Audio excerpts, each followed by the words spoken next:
As a mental health advocate and author, I love books. Books have the capacity to inspire, educate, transform, and ultimately help readers all over the world.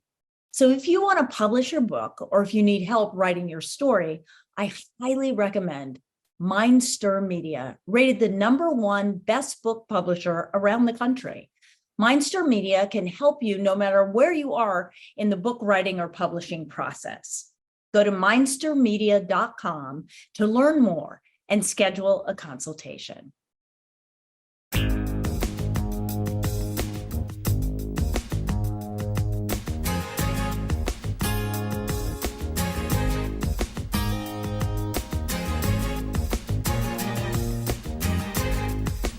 Out Comes the Sun with Mariel Hemingway and Melissa Yamaguchi. Out Comes the Sun compassionately helps you navigate mental wellness practices that you can apply to your daily life. And we tell your story. And now, Mariel Hemingway and Melissa Yamaguchi.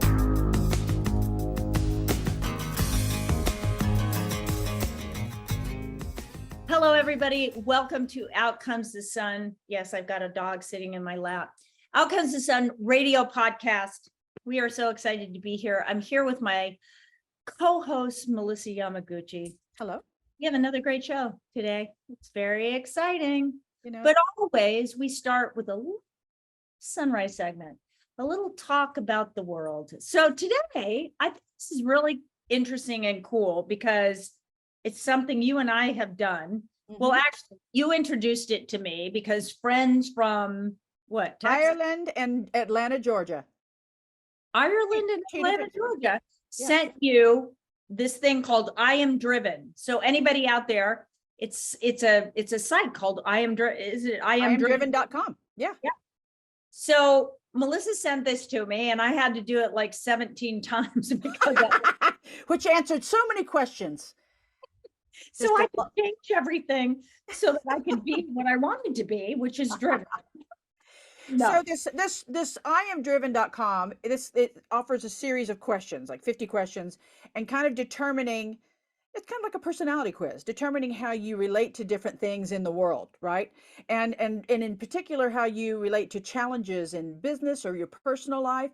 And then it comes out with this read, and it shows you all the different points of which they are calculating, and they show you the average, which is in a gray circle, hovering around the number 6 from 0 to 10, hovering around 4 to 6. And then there's a red indicator showing how you grade on every one of these points. How'd you do, Mariel? Well, I mean, the good news is it's not like the SATs where I like if There's you no wrong answer. It's Yeah. just kind of interesting because you see where like perfectionism wasn't. I got to pull mine up. I'm pulling mine up too. I'm going to beat you. Perfectionism wasn't a big deal for me, which I thought was interesting because I thought, how interesting is that?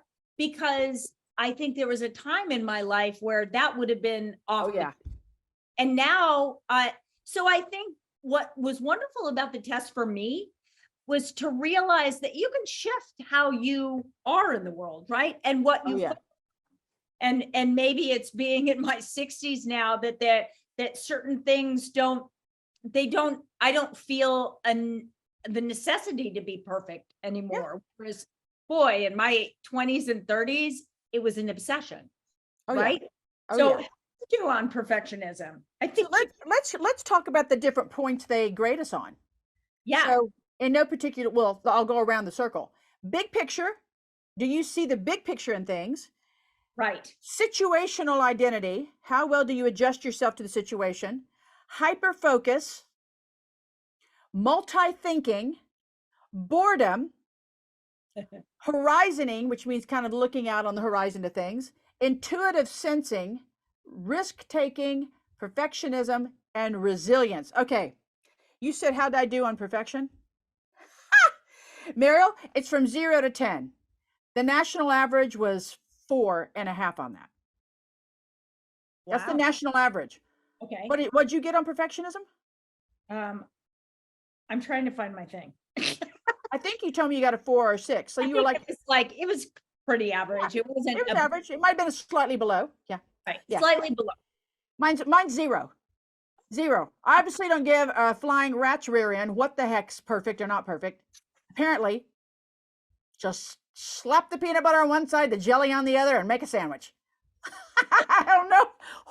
I got zero. And for someone who really was driven I was driven in school to always do really well.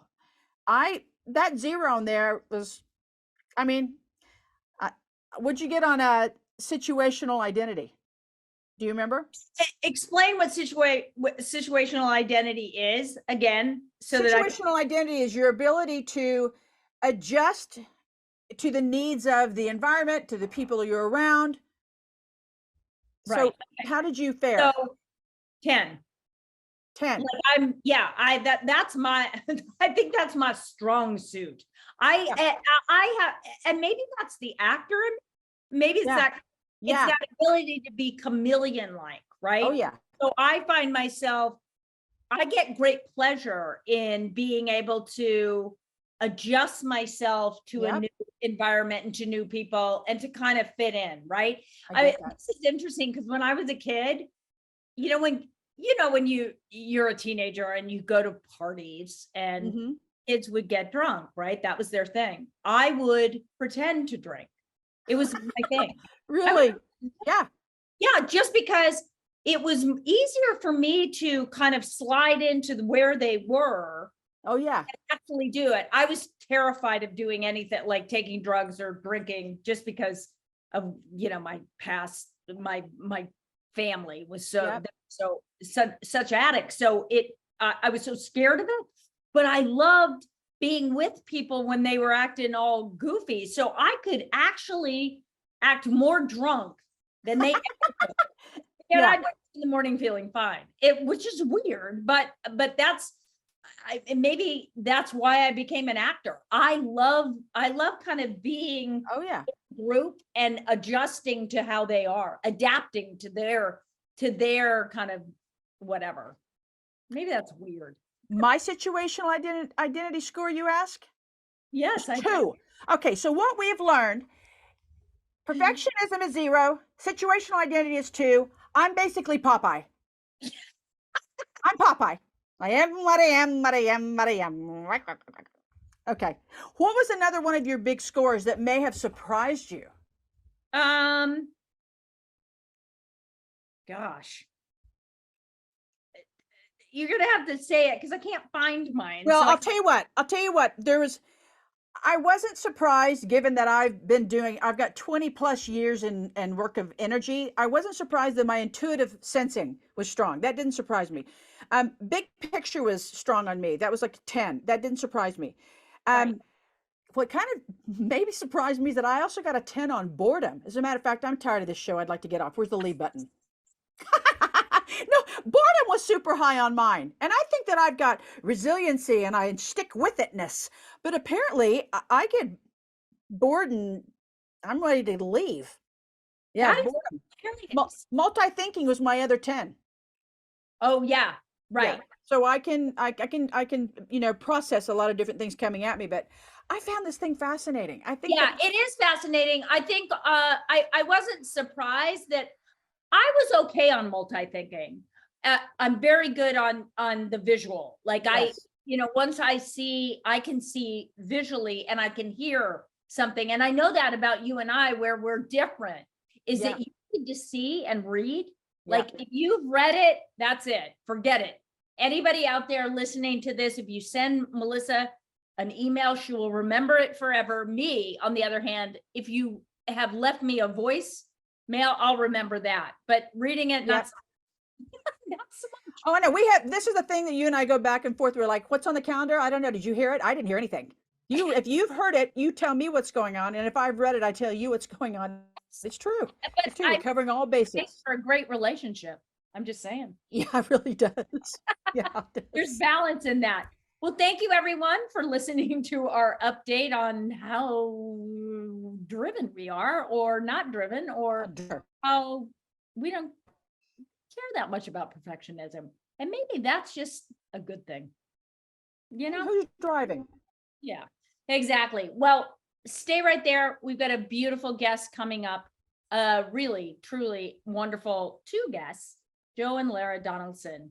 You're going to love these people. They are doing great things in the world. So come back with us. We'll be right back with Out Comes the Sun Radio podcast.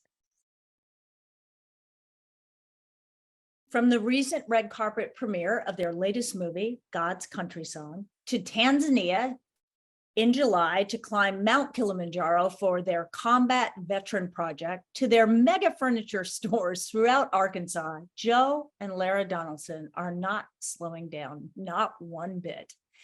Their main company is widely known and very popular multi-unit furniture store, Sam's Furniture. They use Sam's Furniture as a foundation and platform to fund all of their outreach and serve projects. You can visit Sam's Furniture at samsfurniture.net. They fund a large combat veteran project, Sheepdog Impact Assistance, which is taking combat and combat wounded veterans over to Tanzania to climb Mt Kilimanjaro in July. Amazing. This is an attempt to show and prove to combat wounded soldiers that they still have purpose and can accomplish great things, even with the pain buried within. They took a group over to climb in 2021 and climbed 9 of 11 summits on this mountain. This is round 2 coming up. Please look at www.kiliclimbforacause.com.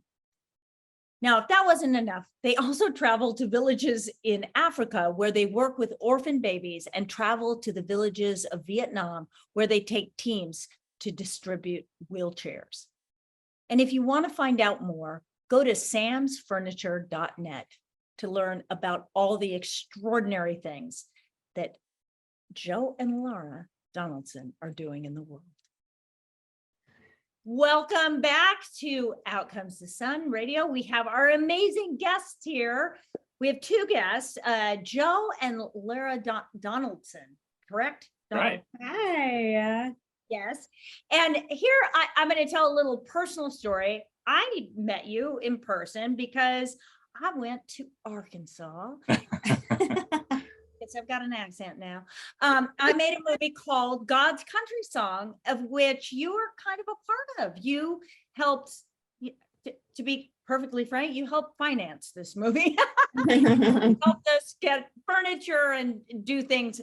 And it was an amazing experience. I was in Arkansas for about a month, and truly your participation in the project made it really quite wonderful. We had, it was just a wonderful set, and people were just kind and loving and great. And then I finally met you at the premiere in Arkansas, in Bentonville, in this a great part of the country. I was really excited. Your main business is Sam's Furniture, like incredible, like all over the world. But the reason why I got super excited about talking to you is because you're just doing incredible things in the world. You're even getting your teenage daughter to do amazing things, right? And she's begging to do more. So I would love for you to explain the philanthropy that you do, like literally in the world. I mean, outside of Arkansas, outside of the United States. So please explain, aside from samsfurniture.net, you're also doing other things. And I'd love for you to explain to us what that is. Well, first of all, you're being very kind. Arkansas is amazing, but you definitely lifted it up there. Yes. It's fun doing film in Arkansas. It's definitely different than doing it in California. It's like you said, the people are kind, working on set, using people's houses. It's definitely different out here. So Southern hospitality is a real thing. that is true. It Yeah. is. So, and we loved having you in the film. You did phenomenal. Johnny Remo talked very highly of you before you came in, and so I was excited day one on set to have you there.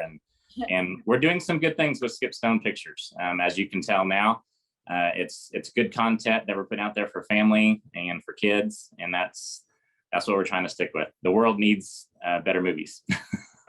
So, And I find it actually interesting, the parallel between what Skip Stone is doing and honestly what you're doing too. If you think about it, Skipstone, in majority of their ventures, it really does bring to light these issues that just come back around. It seems like everything is coming back around to mental health. I mean, the situations that people are getting in, the outcomes of it, it's about finding community and honestly finding faith in the Lord to get you through these situations. And so I really don't feel like it was by chance that you became a part of this production and now, you know, the Skipstone family. So we're excited to get to, you know, after she met you on the red carpet and you guys were talking about mental health and your foundation, like she talked about it for a couple of days after that. So she was pretty excited about that. Yes. No, that's great. You mentioned, like, how do we get into this? It's funny. We're a furniture store, you know, we're a big furniture store, but we're just a furniture store. But kind of how that story starts, you know, quickly is we're a family of business. I grew up in California. My dad, you know, worked for Long's Drugs for 27 years. And so we cut our teeth in true business, found ourselves actually in the furniture business here in Arkansas. And as it started to grow, my dad just kept saying, we got to keep one thing focused. Let's not just grow this business to make a living. Let's grow it to serve other people that can't serve themselves. Let's seek out needs. And so at a pinnacle point, about 22, 24 years into business, we found ourselves growing pretty quickly at that moment. And that's when it really kind of caught us around 2015, 2016. And it was actually the same time my dad was passing. And one of the last things he said to me is just make sure as you keep growing this business, it's not about just making more money and buying a new house or a nice car. Use that platform, use that source to serve people. We committed to that day one. And in the last 7 years, like, it's like we talked about when you're out here, the amount of things we've been able to put our hands in and invest in is crazy. In Africa, in Asia, I mean, we're going to Chile to distribute wheelchairs this fall to people to give them mobility.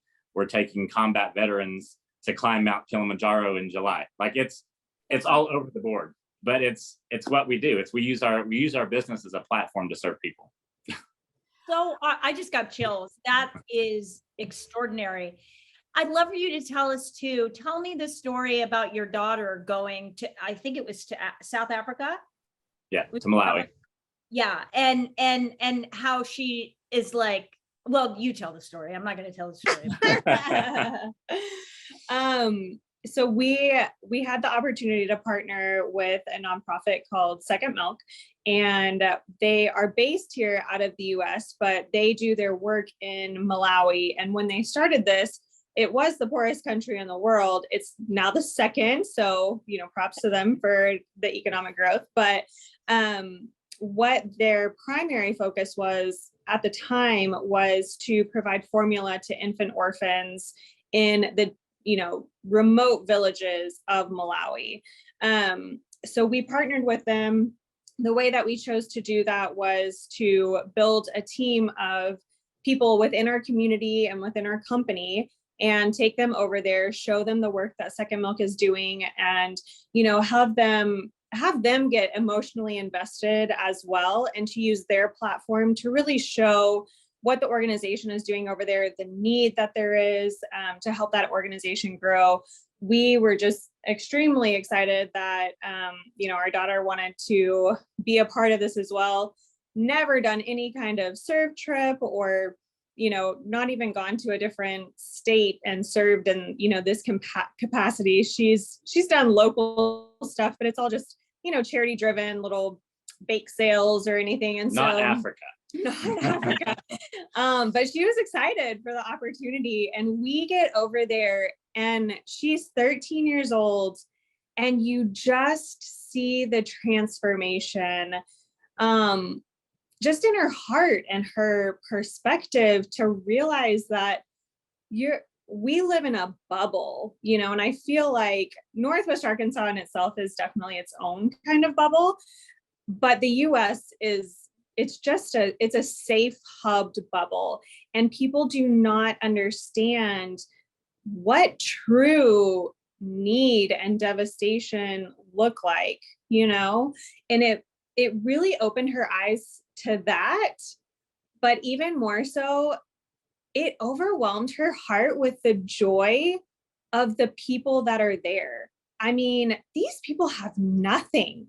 We're talking nothing, but yet they have more joy than anybody in the US that I know. And she just fully immersed herself. And actually, I don't know if Joe even mentioned this, but when we were going to leave, now this was the first 2 weeks of her summer break, she asked to stay with a family down in Africa for the rest of the summer. Mama Bear was like, I can't stay with you. So not this time, but maybe next time. But just, and honestly, that has impacted her. She'll be 18 in October. But the heart that she developed during that time, that 2 weeks that she was there, loving on these babies, serving this people group, she carries that into her life today. I mean, it truly did change her life. Think about the things that 17-year-olds to 13-year-olds, that whole age now. And we talked a little bit about the society and the peer pressures and the influences of social media and things like that. These kids today only know one world.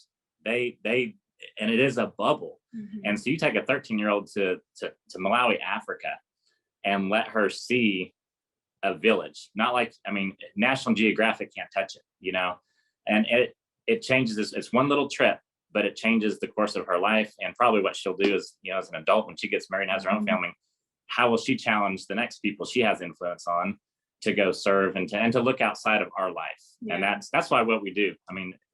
We use our platform, not just to serve needs, but we try to take people.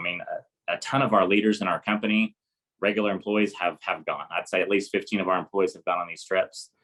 We've taken community leaders, but that's really the purpose is the more people we can get engaged, and then they go back to wherever they have their circle of friends or their power of influence, and then they can talk about it. Hopefully they can light the fire in someone else. Oh, it's so incredible. Oh, my heart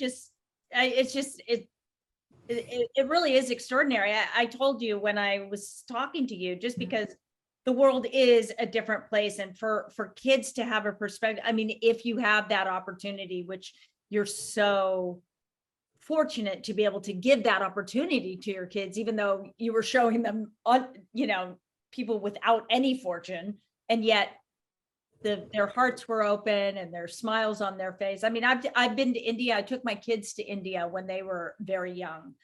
It was, I get 11 and 13 about. Yeah. And it really does have an impact that is life-changing forever, because they see they see people, and they saw kids, they saw lepers on the side of a train, but smiles on their faces. Yes, they were begging, but there was something different about the way they were. They didn't have phones in their hands.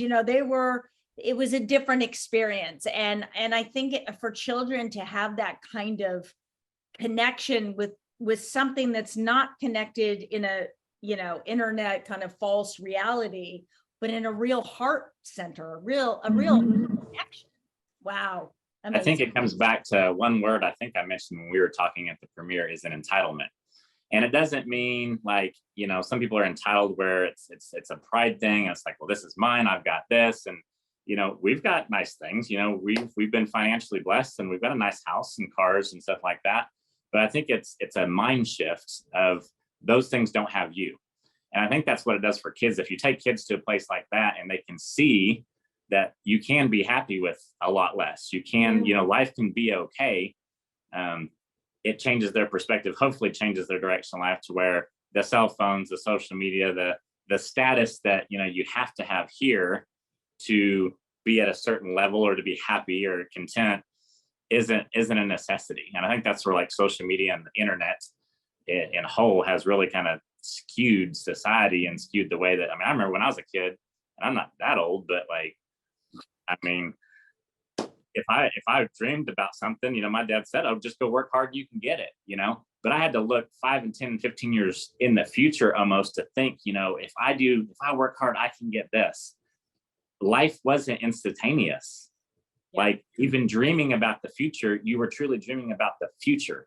Kids they can't think into the future. today.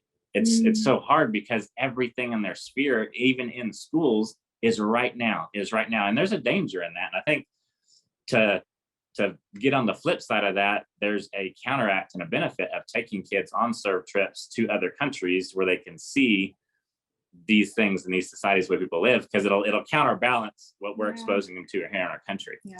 And Nevaeh, she's gone on a wheelchair distribution too to Mexico. So she's not just gone on one serve trip, she's gone on several. So over time, I think it'll help cultivate just a different mindset. Yeah. Melissa.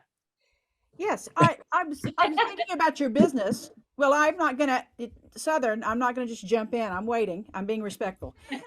One of the things that I was thinking about when you're talking about your business is that my husband and I have owned our own business for 20 plus years, and I know that the community, as our company grew outside of our community, people were coming to us in droves. It felt like, with requests for, can you help us here? Can you do this for us? And we would sit down a little overwhelmed, candidly, with all the needs, and we didn't know how to meet all of them.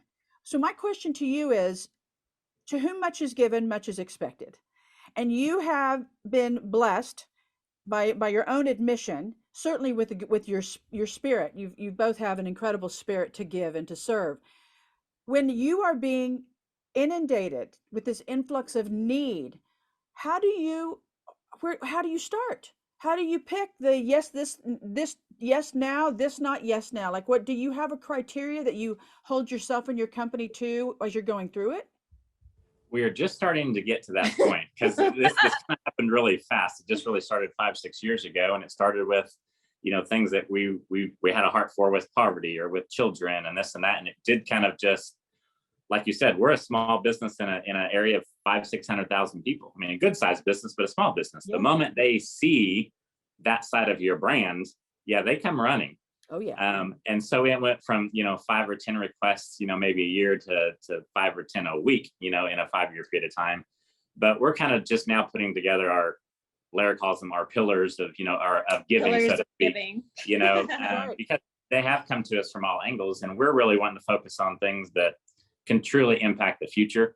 So now it's like, hey, if someone comes to us, we say, submit your request, kind of what you're trying to do with your foundation or with your whatnot. And we'll see if it mixes with where our family wants to invest into. But really it's kind of poverty type stuff, really a lot of stuff dealing with children that just, have a just bad luck or just bad situation in life. We can come in and give them a silver star. So you're investing in the future. Yeah, really. I like that. And I got to tell you a little funny story. My last name is Yamaguchi. And in our business, when Christy Yamaguchi won all the gold medals as a skater, everyone was convinced that we were somehow related. So they were like, your family's in the Olympics. And I was like, well, she's not. And if she is, she could share a gold medal with her in-laws, right, but she's not. So yeah, it comes from all over. Well, I applaud that. I applaud your focus on children, because you can't say no to kids. It's an easy give. It's an easy spend of your time. That's lovely. And also I want to say that Arkansas is a state in our nation that has had its own financial struggles and economic, cultural issues within communities. Even I think about, my grandmother was from Tennessee, Kentucky, not too far, the hollers, where there's no running water. I think that we, in our country, I agree with you taking our children outside, because you've got to almost shock them out of their system, because they think, oh, this is America. Somebody will step in and help. Why isn't our government helping the people in Kentucky? How come there's any poverty in Oklahoma or Arkansas? It doesn't connect. So when I've had people say to me, why do you need to go outside of the country when we've got issues here? Well, again, you've got to shock the system. Yes, there's poverty in our country, regardless of who's in charge. There's poverty in our country. There's issues of health and economic, financial disparity. But when you shock the system to go to other countries, it makes you think, holy smokes, this is going on here. And you can kind of make some sense of it in some way, even though you don't like it. So then you come back to this country, and that makes it stand out even more. And you think, holy smokes, what in the world's going on? Right? Yeah, I think I applaud you for it. Melissa, oh, sorry, go ahead. No, please. I love that you brought light to that, because we actually get that. So I mean, we're talking 95% of our giving is done here locally in Northwest Arkansas. 5% is done internationally, but yet we still have people coming to us saying, there's need here, there's need here. And we're like, do you not see the need that we are trying to, That's right. trying to help here? But it's such a good point that when you take people and shock that system, you bring them back, then they see it here. They Yes. don't And see they it. see the need here. Yeah, because That's they right. all of a sudden they have a visual, they have a Yeah. connection to it.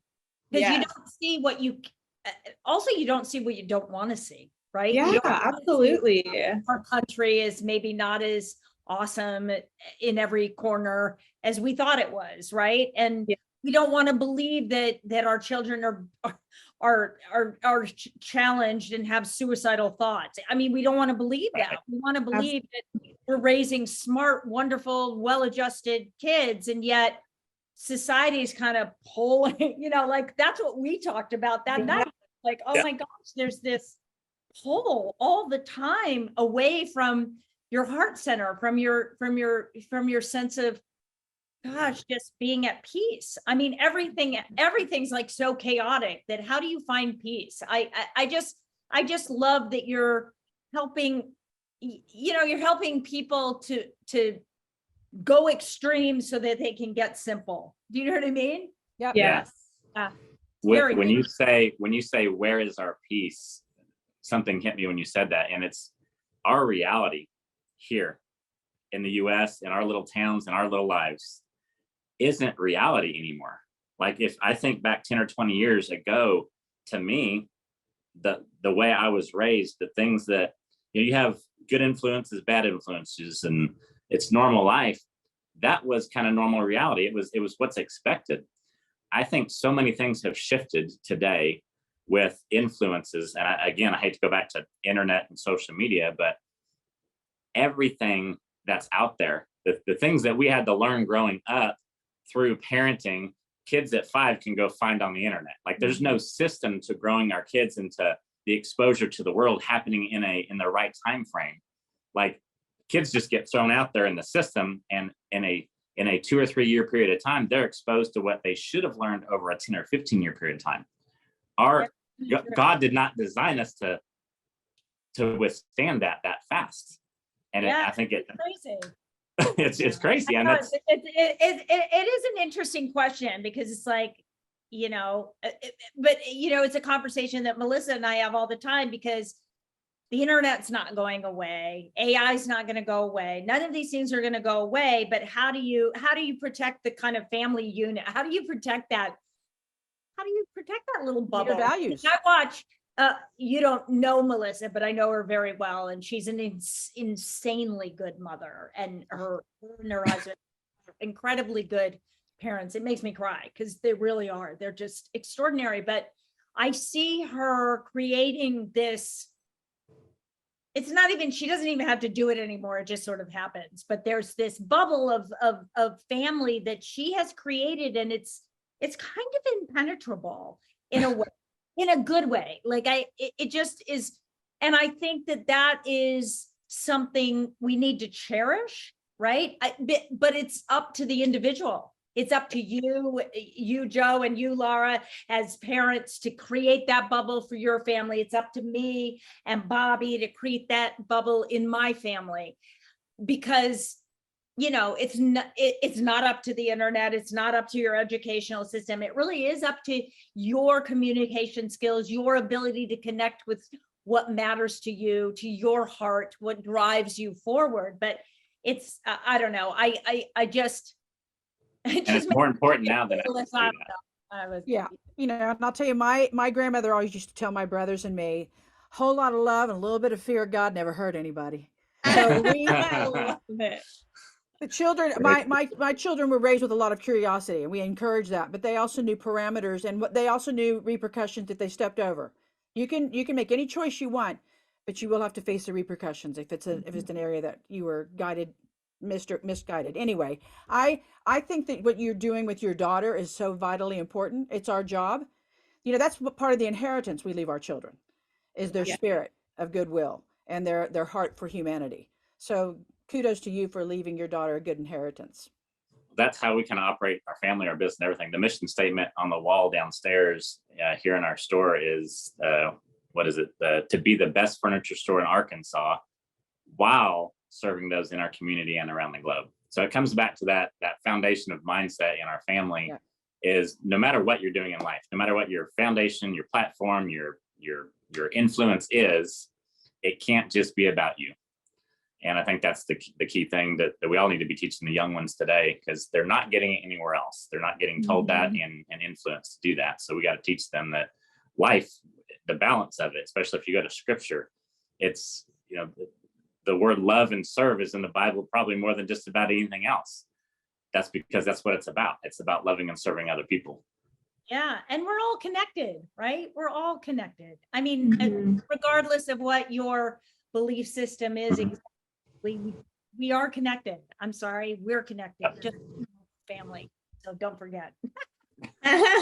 We're family now. And when I put on my Southern accent, that's it. Then we're really family. You're so great. I'm just so thrilled that you joined us today, because this is a conversation it's important for everybody to have with ourselves, to have with our children, to have with our friends, and just we got to keep this communication going, because it really is. Yeah, and you guys are great. Thank you for doing what you do in the world and for making a difference. It's just super.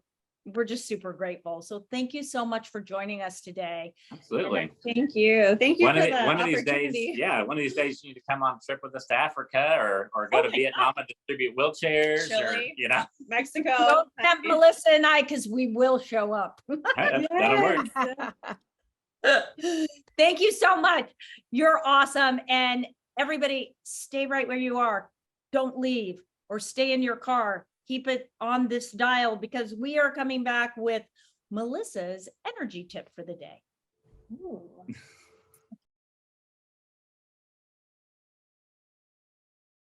Welcome back, everyone. You are listening to Out Comes the Sun with Mariel Hemingway and Melissa Yamaguchi. That would be me. And I am here to share with you this segment called Energy. We've just learned some amazing information from our guest about travel and about children, about the concept of children. My tip today is understanding the energy of children. A lot of times I have people call me, write me, and ask me, how do I feng shui my children's room? How do I feng shui my teenager? And this is the bottom line. You can't feng shui children and teenager, because their energy, which is controlled by hormones, is like trying to harness a tornado. So you cannot.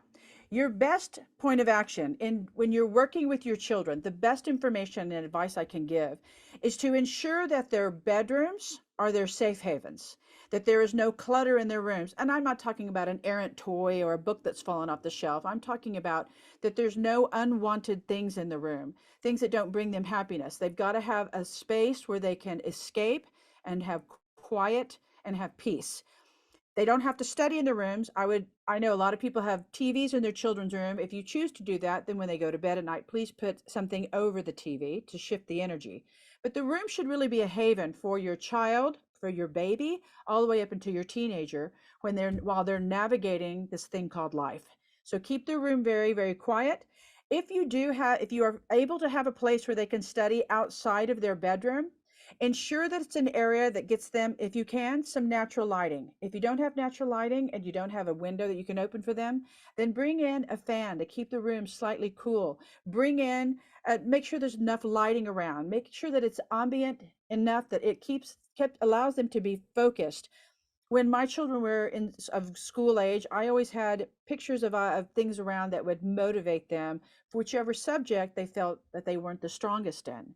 If, for example, the children had been struggling in math, I would have brought in perhaps Einstein. So you bring in things around them that will motivate and encourage them, not to remind them that they're not able, but to show them what they are capable of doing. So the environment that you want to create for your child while he or she is navigating his or her way through life is a one of safety, of freedom to be able to breathe and think, to retrieve, to remove themselves from the rest of the family or the environment when they need some alone time, that it's safe. Make sure that their fabrics on their bed are breathable. Make sure that their bed is comfortable, that they have if they want to sleep with a teddy bear or they have a pillow that's comfortable, make sure that that bed is a safe spot for them.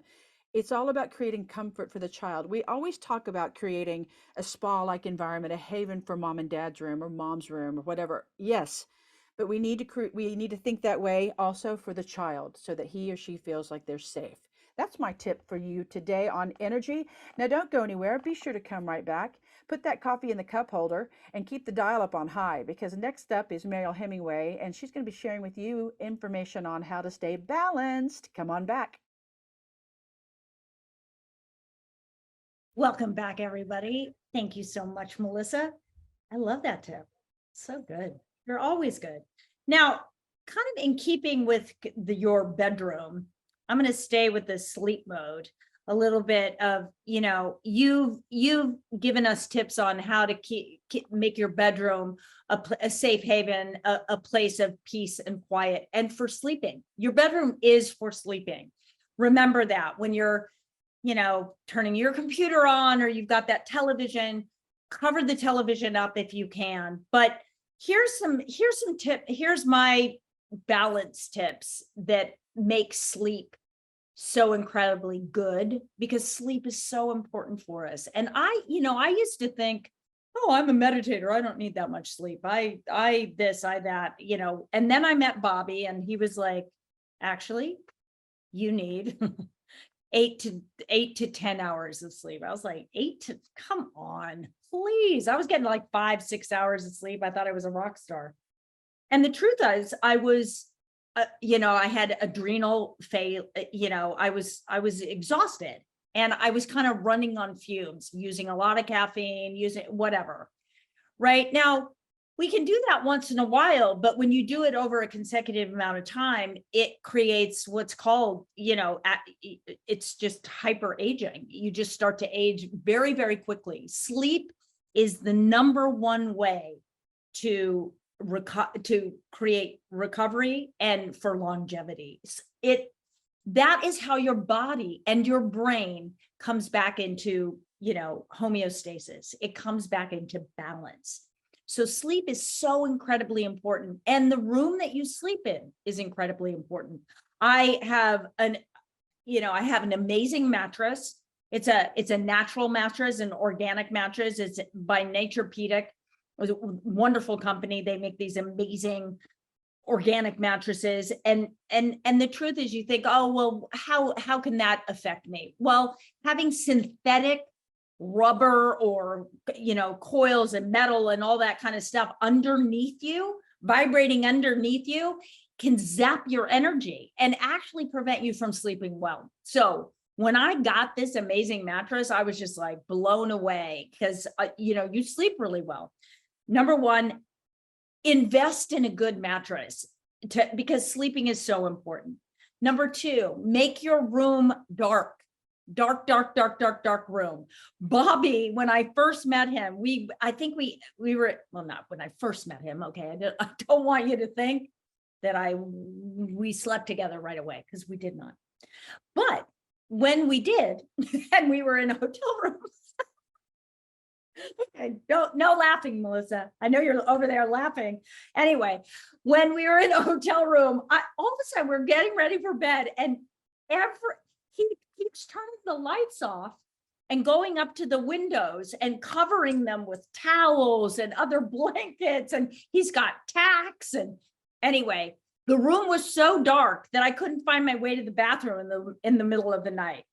Long story short, once I made it back from the bathroom and bumping into everything, I slept so incredibly well. So a black room, you've turned off your technology. Please turn off your technology by 8 or 9 p.m. Just turn it off, or at least put it, like Melissa has told you, at least put it far enough away that it's not resonating, because that energy, we pick up on it. I turn it on into airplane mode if you need to have it, right? If you just absolutely have to have it, put it in airplane mode.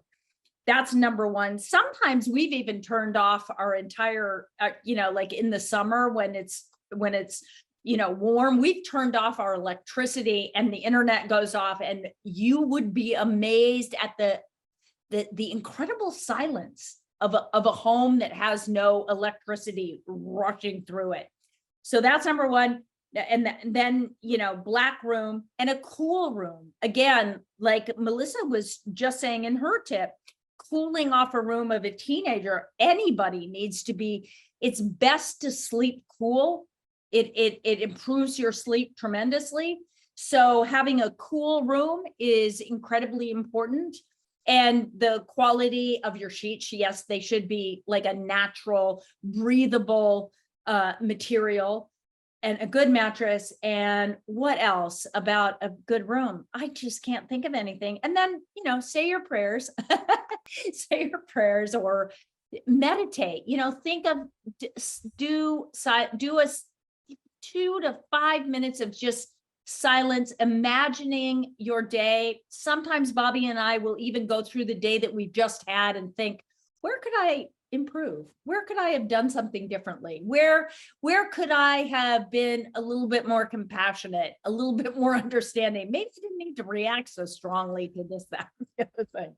Anyway, it's a good time you can kind of reinvent yourself before you go to sleep, because I truly believe that the mind is like a computer. So what you program before you go to sleep is what will happen the following day. So I make it a practice to envision my next day as kind of this unfoldment of perfection and good energy and joy and happiness. So that's my balance tip for the day. Thank you. I love it. And I'm listening to you, realizing that I might have, when it comes to wind down mentality, I might have a dyslexic twist on it. I think I might have done it wrong. I think I wind down at the end of the day and I turn to Billy and I say, what could you have done better today? I think I might be doing it wrong, Mariel. I got to work on that, babe. I promise I'll work on it. And I want to tell on you. I've been with Mariel on a road trip before. And as I was exiting her room to go back to mine, I came into her room. I think it was the morning after we were getting ready to go down for a speech. And I came into her room and she had to move a towel that she had wound very tightly and adhered with like closed it off with electrical tape or something and had it shoved to the base of the door. And as she's moving that, she's like, hold on. And the door's opening up. She's got tape on the peephole where you look to see who's standing outside your door. She's got everything. It's like she was with the witness protection program. I didn't know what to think. And then she explained to me about no light. No light. And then you become an obsessed person about it. Because then when you close your eyes, and that's why Bobby kept turning off the lights when we first met, he turns off the lights and then his eyes adjust and then he sees where the light is. And of course, one of the big culprits is the light on the little TV that's telling you where the TV is, right? So that little red light, got to cover that. Then there's the fire, whatever, what is it? The fire. The exit sign telling you, the smoke detector. Sorry. The smoke detector has a light and it blinks. Oh, yeah. And I'm telling you, we bring tape for that. So there's tape. And you're gonna make that room dark because you don't want to see anything. And you do run into a lot of things, but it feels so good to sleep in a good dark room. Anyway, that's our show for today. Thank you, Melissa Yamaguchi, my incredible co-host, for joining me on another great adventure and just sharing with people our crazy and wonderful life. It's always my pleasure. And, tune in tomorrow because, we'll probably have another show. We'll just come and keep having shows and keep making you laugh and keep making you smile and making us smile. So Out Comes the Sun Radio. And also, please go to marielhemingwayfoundation.org if you want to get involved in helping us be a resource navigator for people that are in need of help for mental health. That's what we want it to become, is a place where people can go to find solutions for their mental health problems in whatever country, whatever whatever city that they are in. That's the goal and the dream of our foundation, is that we become a resource navigator. So if you could do that, we would greatly appreciate it. Otherwise, just keep tuning in, because we love you.